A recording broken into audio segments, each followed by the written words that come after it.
വാർത്തകൾ വിശദമായി. വിദഗ്ധ ചികിത്സയ്ക്ക് പണമില്ലാത്തതിനാൽ മലബാർ ദേവസ്വം ബോർഡ് ജീവനക്കാരൻ മരിച്ചതായി പരാതി. പാലക്കാട് പള്ളിക്കുറുപ്പ് മഹാവിഷ്ണു ക്ഷേത്രത്തിലെ സെക്യൂരിറ്റി ജീവനക്കാരനായ ചന്ദ്രനാണ് മരിച്ചത്.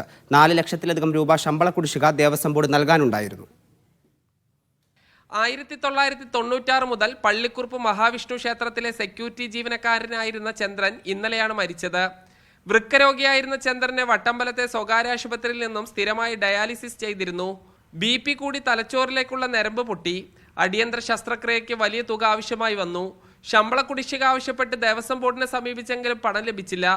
ഇതോടെ ചന്ദ്രനെ കോഴിക്കോട് മെഡിക്കൽ കോളേജിലേക്ക് മാറ്റി. സമയത്തിന് ശസ്ത്രക്രിയ നടത്താൻ കഴിയാത്തതാണ് അച്ഛൻ മരിക്കാൻ കാരണമെന്ന് ചന്ദ്രന്റെ മകൻ പറയുന്നു. പറഞ്ഞു ഇങ്ങനെ പേഷ്യൻ്റ് ആണ്, ഇത്ര രൂപ ചിലവ് എന്നൊക്കെ പറഞ്ഞു. അപ്പം അവരൊരു വിവരം തന്നിട്ടില്ല, ഒരു വിവരം തന്നിട്ടില്ല. നമുക്ക് തരാനോ ഒന്നും വേണ്ട. ഇതിന് മുന്നത്തെ ഒരു 2010 മുതൽ 15 വരെ ഒരു 3 ലക്ഷം ചില്ലാനും, ബാക്കി 2024 തൊട്ട് ജനുവരി തൊട്ട് നവംബർ വരെ ഒരു 190 അടുത്ത് നമുക്ക് കിട്ടാണ്ട്, മൊത്തം 5 ലക്ഷത്തിനുള്ളിൽ 4 ചില്ലറും കിട്ടാണ്ട് നമുക്ക്.